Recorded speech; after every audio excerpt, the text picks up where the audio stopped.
Chapter 14 Affection of Snake. Grandfather could never resist buying unusual pets, and one day he paid a snake charmer in the bazaar 4 rupees for the young 4-foot python that was on display to a crowd of eager boys and girls. Grandfather impressed the gathering by slinging the python over his shoulders and walking home with it. The first to see them was Situ. Swinging from a branch of the jackfruit tree, one look at the python, ancient enemy of his race, and he fled into the house, squealing with fright. The noise brought grandmother on the veranda, where she nearly fainted at the sight of the python curled round grandfather's throat. "It will strangle you to death," she cried. "Get rid of it at once." "Nonsense," said grandfather.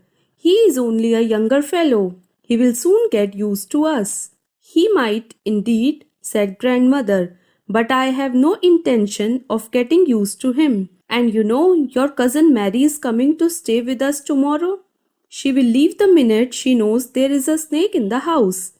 Well, perhaps we should show it to her as soon as she arrives," said grandfather, who did not look forward to the visits of relatives. "You will do no such nothing," said grandmother. "Well, I can't let it loose in the garden. It might find its way into the poultry house, and where would we be?" "Oh, how irritating you are," grumbled grandmother. "Lock the thing in the bathroom, then go out and find the man you bought it from, and get him to come here and collect it." And so, in my awestruck presence, grandfather took the python into the bathroom and placed it in the tub. After closing the door on it, he gave me a sad look. "Perhaps grandmother is right this time," he said. "After all, we do not want the snake to get hold of Situ, and it's sure to be very hungry." He hurried off to the bazaar to look for the snake charmer, but he had gone for about 2 hours, while grandmother paced up and down the veranda. When grandfather returned, looking crestfallen, we knew he had not been able to find the snake charmer. "Well, then kindly take it away yourself," said grandmother.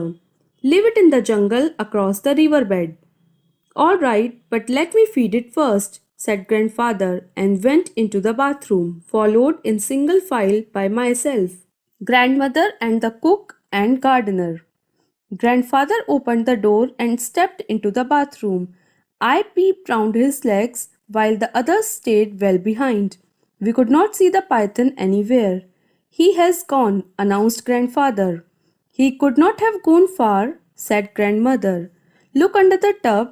We looked under the tub, but the python was not there. Then grandfather went to the window. "We left it open," he said. "It must have gone this way." A careful search was made of the house, the kitchen, the garden, the stable, and the poultry shed, but the python could not be found anywhere.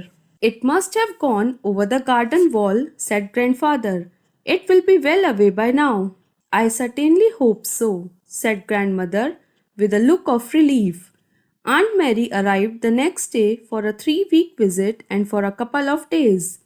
Grandfather and I were a little worried in case the python made a sudden appearance, but on the 3rd day, when he did not show up, we felt that he had gone for good. And then, towards evening, we were startled by a scream from the garden. Seconds later, Aunt Mary came flying up the veranda, steps looking as though she had seen the devil. On the guava tree, she gasped. "I was searching for a guava when I saw it staring at me, the look in its eyes as though it would eat me alive." "Calm down, my dear," urged grandmother. "Tell us what you saw." "A snake," sobbed Aunt Mary. "A great constrictor. It must have been 20 feet long, on the guava tree. Its eyes were terrible, and it looked at me in such a queer way."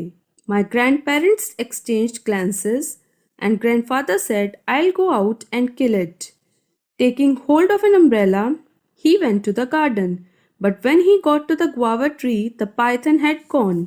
"Aunt Mary must have frightened it away," I said. "Shh," said grandfather. "We must not speak of your aunt in that way," but his eyes were alive with laughter. After this incident, the python began to make a number of appearances, always at the most unexpected places. The hunt continued. One morning, I saw the python curled up on the dressing table, gazing at its own reflection in the mirror.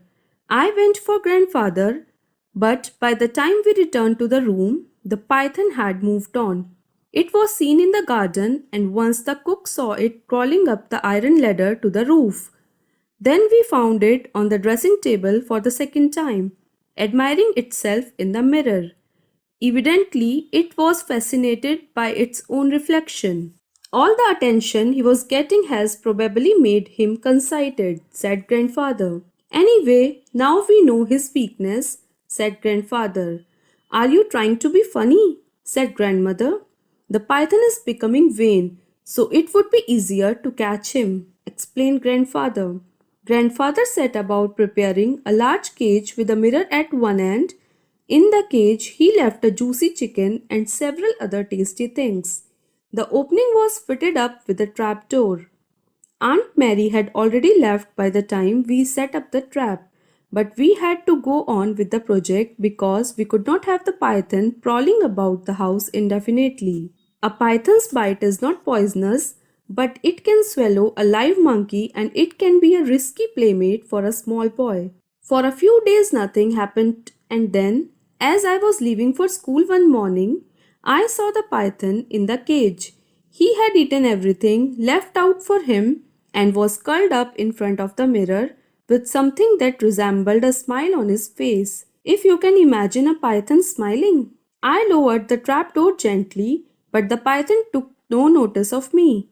Grandfather and the gardener put the cage in a tonga and took it across the river bed. Opening the trapdoor, they left the cage in the jungle. When they went away, the python had made no attempt to get out. I didn't have the heart to take the mirror away from him, said grandfather.